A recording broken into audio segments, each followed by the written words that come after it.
Alex Cora recently discussed the Boston Red Sox offseason approach, and he took a very clear stance. Does it make you feel more confident about the offseason this year?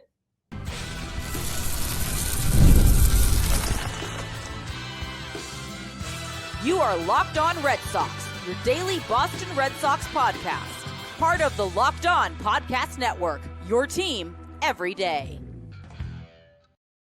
Hello and welcome to Locked On Red Sox, your daily Boston Red Sox podcast, part of the Locked On Podcast Network, your team every day.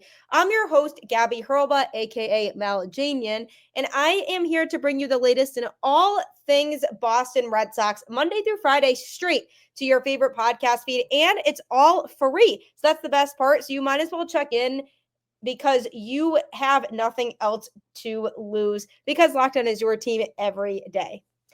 Today's episode is brought to you by FanDuel. You can start the season with a big return on FanDuel. New customers can place a $5 bet and you'll get started with $150 in bonus bets if you win your first $5 bet. Visit FanDuel.com to get started. Welcome to the show. Happy Wednesday. Congratulations on making it to halfway through the week. This week has been a drag so far for sure, but just remember that Thanksgiving break is right around the corner. So if you can get through the rest of this week, you have a short week next week. So congratulations on that. And with Thanksgiving coming close, that means we are one day closer to spring training, which will be here before we know it. And the offseason for baseball always seems to go in waves. For some of the season, it flies by, and for some of it, it goes by super slow. And I feel like it's an interesting offseason. It just feels like you have days where you're like, wow, it's been forever since baseball was played, and other days where you're like, wow, I can't believe spring training is almost here. So it definitely goes in waves, and I think it depends on the action of that offseason and if teams are making lots of moves or not. But one team that should be making a lot of moves is the Boston Red Sox, and Alex Cora recently went on record and discussed the Red Sox offseason plans for this year. Last week, the Red Sox had their first meeting with superstar free agent Juan Soto and his representation, and manager Alex Cora was reportedly in attendance for the meeting, and he recently spoke on the state of his team and their plans this offseason in regards to the Juan Soto situation, but also just in general. And he said, I think the talk internally has been more about the big league club instead of player development, and that's a positive for the fan base. We have a plan in place. We know there's certain aspects of the roster that we have to improve. I think we're going to be very aggressive on that. We talked about it after the season on the stage at the end of year press conference, where we're at right now as an organization. We're in a good place. We made some strides. That's the bottom line. There were some individual players, if you go by pieces of the puzzle, there were some good stories. Guys got better. Guys can still get better. And there's a plan in place. I truly believe what we talked about. I can't talk for Scott Boras and what the industry is saying, but what we said the last time we were together at Fenway, we were very honest, and I think we're going to execute. So Alex Cora, in those statements, seemed to make it pretty clear that the offseason approach is going to be different this year from a front office perspective. And one of the biggest things that stood out to me about that quote was when he said the big league club was going to be the emphasis more so than player development. Because in the past few seasons, the Red Sox have pretty obviously trended towards revamping the farm system and focusing more on developing their players internally and not being as aggressive with the big league team to give guys in the farm system the opportunity to continue to grow and improve and develop so that they could eventually come up and be the answer. And the Red Sox seemed to shy away from making big splashes when it came to improving the major league team because they had these guys in the farm system that were waiting. So this seems to be, according to Alex Cora, a year in which that attitude has shifted. And the front office as a whole now seems more ready to focus on improving the big league club and prioritizing that over player development. And this isn't to say that their prospects won't still develop and that they don't believe in those guys, because they definitely still feel like guys like Roman Anthony, Marcelo Meyer, Kyle Teal, Christian Campbell, those names that I just mentioned that are in the Red Sox farm system right now, they definitely feel like those guys still will be part of the puzzle down the road, or else they wouldn't have done all of this work to make sure they retain those guys and didn't give them up in trades for big time players to be added to the major league team. So they'll still be part of the longer term puzzle, and they still have young guys on the team right now that hopefully will continue to improve, like Jarren Duran and Cedar Rafaela, just to name a couple. So they know that those guys can continue to improve. I think the main difference is they are going to go out and this offseason put the emphasis on recreating the big league club and building a team that can be competitive in 2025, making big moves and not being so prospect protective. And I don't think they'd give up one of those 4 prospects that I mentioned a couple minutes ago, but I still think they would be willing to part ways with top 10, top 20 prospects to get guys who are going to be big contributors for the Boston Red Sox during the 2025 season and hopefully beyond.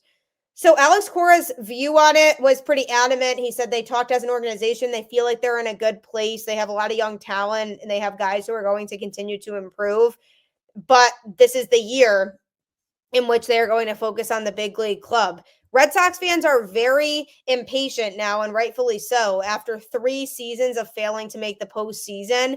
So making moves will certainly get people excited again and give the team better opportunities to be hoisting that World Series trophy at the end. It was just interesting when Cora said that everyone in the front office seems to be on the same page about the fact that there are certain aspects of the roster that need to be improved and that they're going to be very aggressive when it comes to addressing those areas of the roster, because Cora doesn't directly impact the moves that are made. He doesn't make the decisions on which guys come to Boston, which guys get traded. If they lose guys in free agency, who are they going to bring in to replace them? And as far as the business transactions go, Cora is not really involved with that side of things. So he doesn't have that final say in, oh, I want Willy Adames to come here, for example. So he's going to be a guy that we should pull the trigger on. So not necessarily that, but he does have the right to be in on those conversations of understanding the direction of the organization. And I think when he signed that contract extension to be the manager of the team for the next few years, that came with an understanding that they were going to invest in the major league roster and they were going to get Cora the players on that roster to be able to succeed. So I have to feel like Cora is telling the truth here. I don't think he would make all of that up and go on record and say that they know what areas of the roster need to be improved and that they're going to be aggressive in addressing those areas if he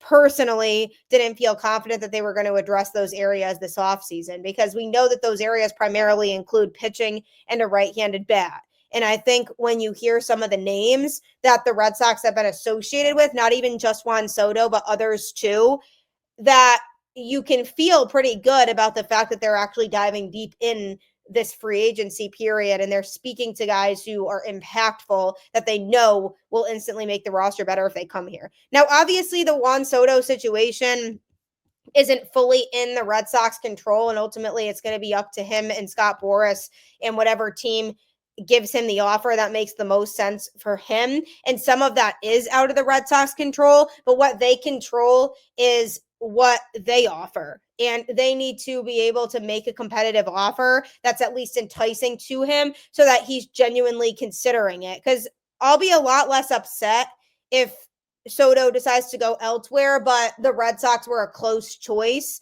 and there wasn't much more they could have done. What will make me upset is if I feel like the Red Sox left some stones unturned and they could have done a little bit more to lock down Soto than they did, and then he ended up going elsewhere because he had a better offer elsewhere, or the Red Sox offer just wasn't good enough for him and his team and the type of money that he was trying to get, then I feel like I'll be bummed again, because then it will go back to the pattern of the Red Sox shying away from offering guys these big contracts.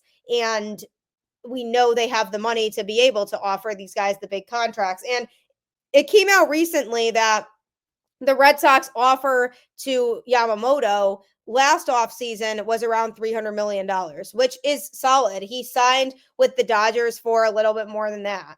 And ultimately, the deal that the Dodgers made was for a few years longer than what the Red Sox were willing to offer. But from a financial standpoint, the Red Sox really weren't that far off what the Dodgers gave him.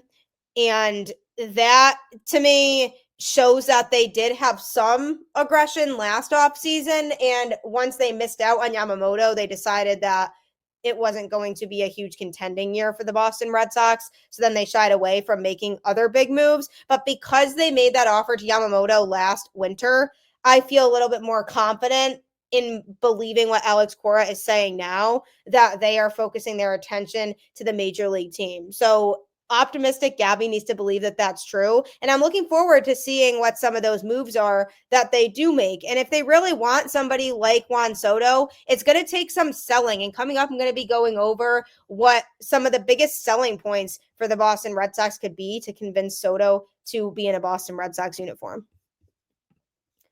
Get ready to tackle the NFL action with FanDuel, America's #1 sportsbook. Because right now, new customers can bet $5 and get $150 in bonus bets if you win. The FanDuel Sportsbook app gives you everything you need to place live bets on the NFL all in one place. So when you get a hunch in the middle of the game, you can check out the latest stats, view live play-by-play, and so much more on the same page where you place your bets. Just visit FanDuel.com to join today. You'll get started with $150 in bonus bets if you win your first $5 bet. That's FanDuel.com. Never waste a hunch and make every moment more with FanDuel, an official sportsbook partner of the NFL. I'm telling you, FanDuel is a great way to make some extra money, especially if you're not afraid to take risks and make some bets. So you can change your life if you do that. So definitely take advantage. The Boston Red Sox have a big offseason coming up. They need to pull all of their cards and try to get some big name players to come to Boston that'll help get fans back on ownership's side, because it's been rough for a while of fans having no faith in John Henry and company and feel like they're not interested anymore in investing in the Boston Red Sox. And quite frankly, I don't blame people for feeling that way. So they need to get back to a level of feeling like they can trust ownership in the front office. And in order to do that, they need to have some big selling points when it comes to these free agents, especially somebody like Juan Soto, who's the biggest name on the market this offseason. They need to give it everything they have so that they know they have no regrets at the end of the day. And if he still goes elsewhere, then they feel good about themselves and they can lay in their pillow at night knowing that there's nothing else they could have done. And some of those big selling points that the Red Sox could sell to somebody like Juan Soto is the success of players like David Ortiz, Manny Ramirez, and Rafael Devers even, who's growing into a superstar among Major League Baseball, and pulling out their past history of players who have had a track record of succeeding in Boston. And another big thing is that Juan Soto grew up a Red Sox fan because he idolized some of those players that I just mentioned that have won championships with the Boston Red Sox. So being able to put that all on display and remind him of why he was a Red Sox fan and that the Red Sox are one of the biggest, most historic, most successful franchises in Major League Baseball, that him coming to Boston would put him on a really big stage with lots of attention, which is the type of environment that Soto absolutely thrives in. And reminding him of the fact that the Red Sox have had a lot of success and have had a lot of all-time greats that have put on that uniform and played at that historic ballpark. And Fenway itself is another good selling point because so many players have come out of Boston and said that playing their home games at Fenway Park was one of the coolest things ever for them. And for Soto to be able to put on that Red Sox uniform and play at such a historic ballpark for so many games a year, that alone could be a good selling point of saying, hey, you're not used to your home ballpark being as historic as Fenway is. Think about all the players who have come through here and played at this specific ballpark. You could be the next name in that list of legends who have come through Boston. Another big selling point for the Boston Red Sox can be that they have a direction. They have guys who are young and prospering, and they have a great core that they have worked so hard to build of players that they can surround Soto with to give them a better chance at being a World Series team. They just need that extra push, and being able to sell that to Soto, that he could be that extra push and he would be the reason that the Red Sox could make the postseason, is cool to think about if you are a guy like Juan Soto. So in that regard, they could sell that as, look, I know the last few seasons we haven't been a playoff contending team, but it's because we've worked really hard to build up this young core so that we could support guys like you to come in and be that guy, and you have a great supporting cast around you.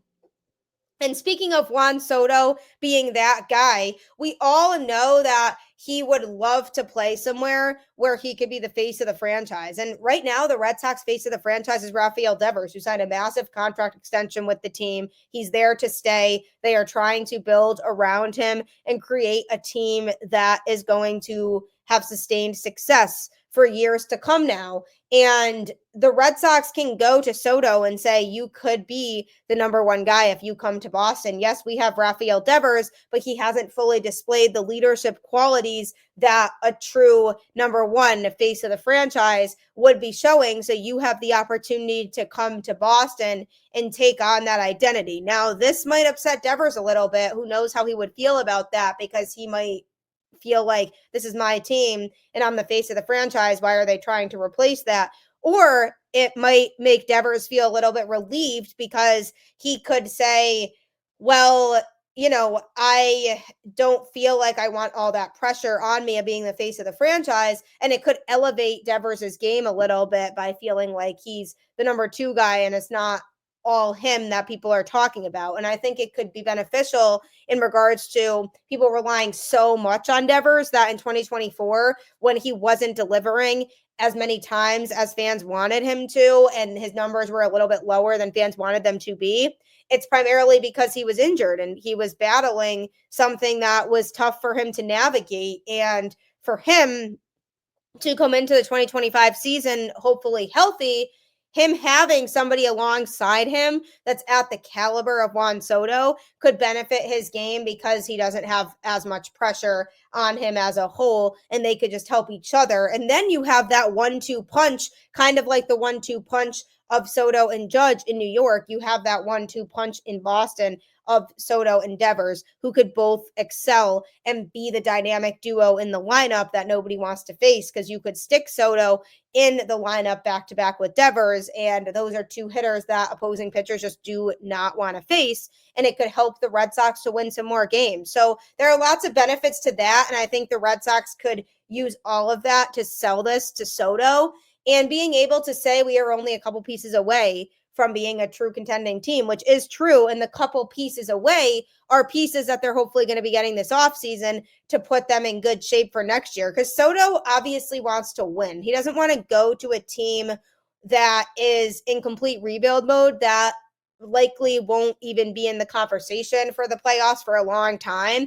He loves playing postseason baseball, and he wants to be on a team where he'll have the chance to do that. And obviously he did that with the Yankees in 2024, and they went all the way to the World Series. And there's a chance he goes back there because he feels like there's unfinished business and they could finish the job in 2025. So the Yankees might have a leg up in that regard, because he's already played there for a year. Now he's acclimated, and he wants to feel like they can finish the job in 2025 and resolve the unfinished business from this past season. So I think there's definitely a chance that happens. But the Red Sox need to pull out all their cards. And I'm glad that Alex Cora was in the meeting and was able to talk to him about his coaching style and how he connects with his players. Because if Cora made a good impression on Soto, the chances are more likely of him going. And it's important for Cora to get to know somebody like that. If the Red Sox are planning on maybe bringing him in to be part of the team, you want him and the manager to feel comfortable with each other.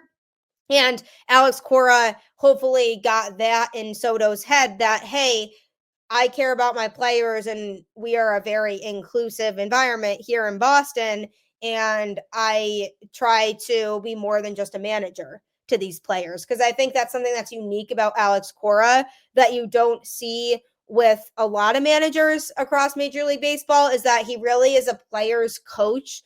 And so many players who have talked about him have emphasized how much Cora is a player's coach and how he can relate to guys on more than just a baseball level. And he actually cares about their lives outside of the baseball field. And I feel like it's sometimes easy to forget that these athletes are people first and they have things going on in their personal lives outside of baseball that sometimes can affect their performances on the field. If they're mentally checked out or just have this big burden in their heads and they can't focus, then it could affect their performance. And Alex Cora is somebody who understands that with his guys.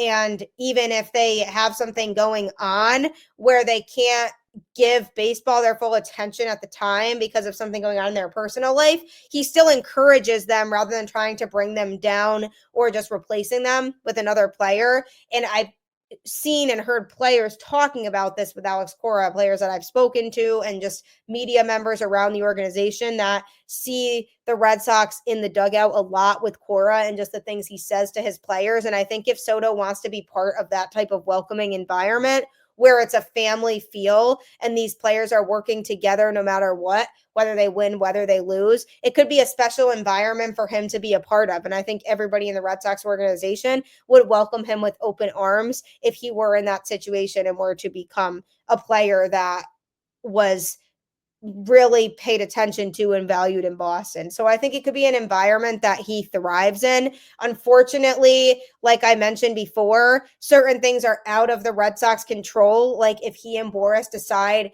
that there's a different deal that makes more sense for him and is a better fit, and he decides that, then that just is what it is. But at least if he goes elsewhere, but the Red Sox pulled all of these cards and did absolutely everything that they could to convince Soto to come to Boston, then there's nothing else they can do, and I'll be proud of them for trying. But that would be a huge get, and they can use some of these selling points with a lot of the free agents on the market and credit their past successes and all the championships that they've won in the 2000s to draw in players who want to win to get them to come to Boston.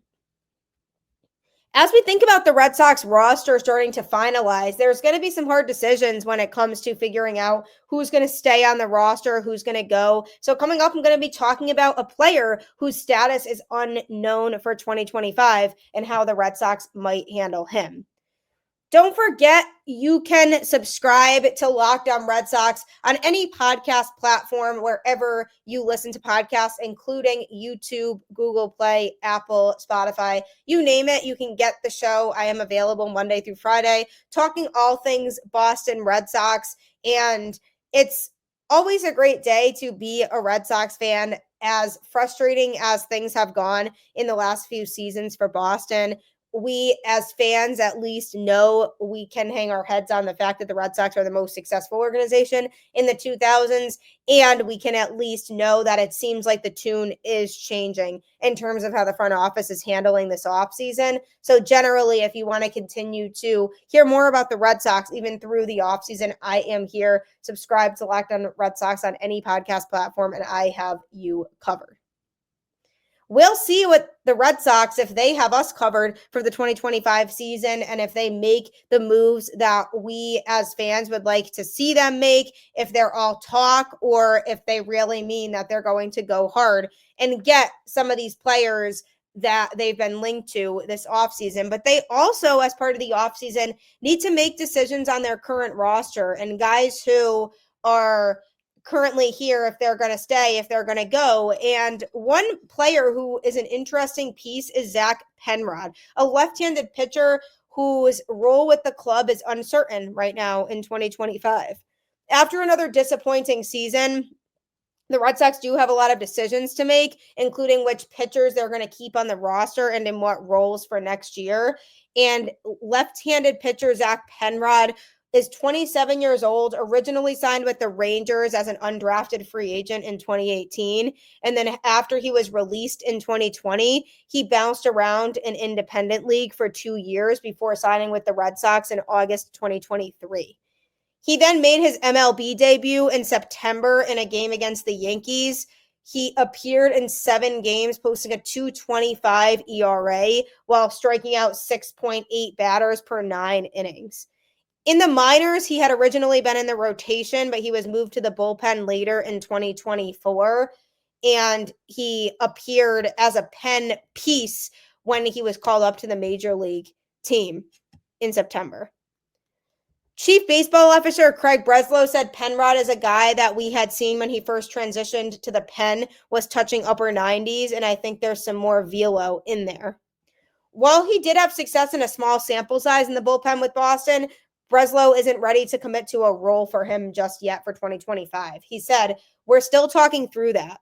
Obviously, it's a lot easier to go from somebody stretched out as a starter to shortening them up as it is vice versa.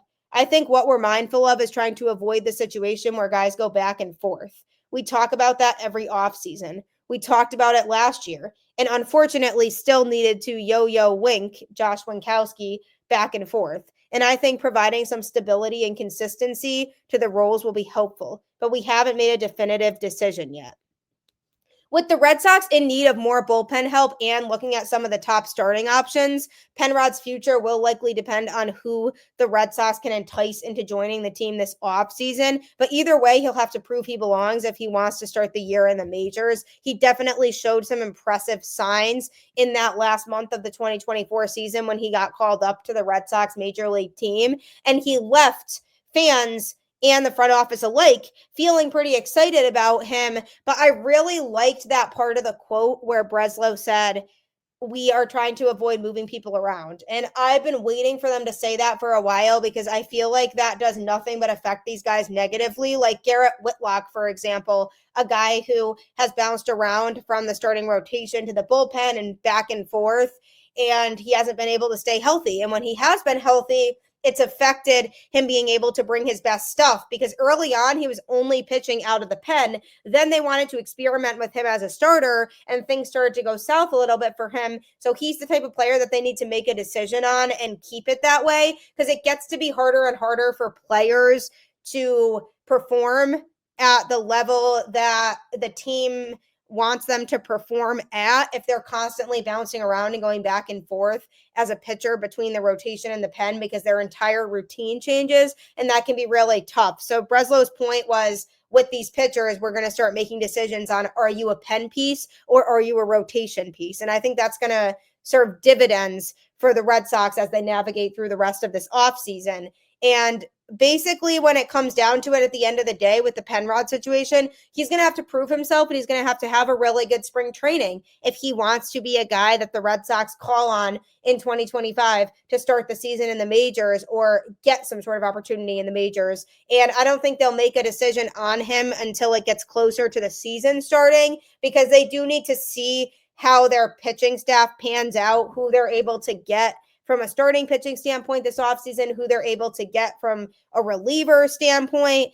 What are guys like Richard Fitz going to look like going into 2025, a guy who made a couple starts at the end of the 2024 season, and the Red Sox were unsure whether that means he is at the level where he could be a consistent starter for Boston. So there are lots of factors that go into that, and I think this Penrod situation is going to very much be determined on who they get and which guys are going to be pitching regularly in the pen versus in the rotation and where he's needed. And there's a chance he starts the season in AAA because the Red Sox don't feel like they even need him yet in the majors to start the season, but he could be called up partway through again, like him getting called up in September of 2024. But I think his role could change from what they think it's going to be now. And Breslow wasn't ready to commit to giving a specific role for him just yet, because he knows that there are other factors that go into that process of knowing what is our pitching staff going to shape out to be. Because if he starts the season in AAA, that's a good sign, because that means the Red Sox have a lot of pitching depth, and that means they handled this offseason with aggression and the right way in terms of building depth and shaping a roster and being able to pull guys that can pitch in the pen but still have talent in the farm system, guys who can come up later on and contribute. So we'll see what happens there, but lots of unknowns as we progress through the rest of this offseason and the Red Sox look to finalize the roster. But I definitely think it's a good idea for pitchers to stick to either the rotation or the bullpen and not feel like players are bouncing around to do both. So hopefully they make those decisions wisely. But I do appreciate you making Locked On Red Sox your first listen today. Next, be sure to tune in to Locked On MLB with Paul Sullivan, aka Sully, who uses a great sense of humor to be able to talk to you about all things going on across the league. So if you're interested in hearing about other teams and what's going on with the offseason moves, he's the guy for you. You can find his show on YouTube or wherever you get your podcasts. Make sure you tune into that next. As always, keep the faith, go Red Sox, and I will catch you on the flip side.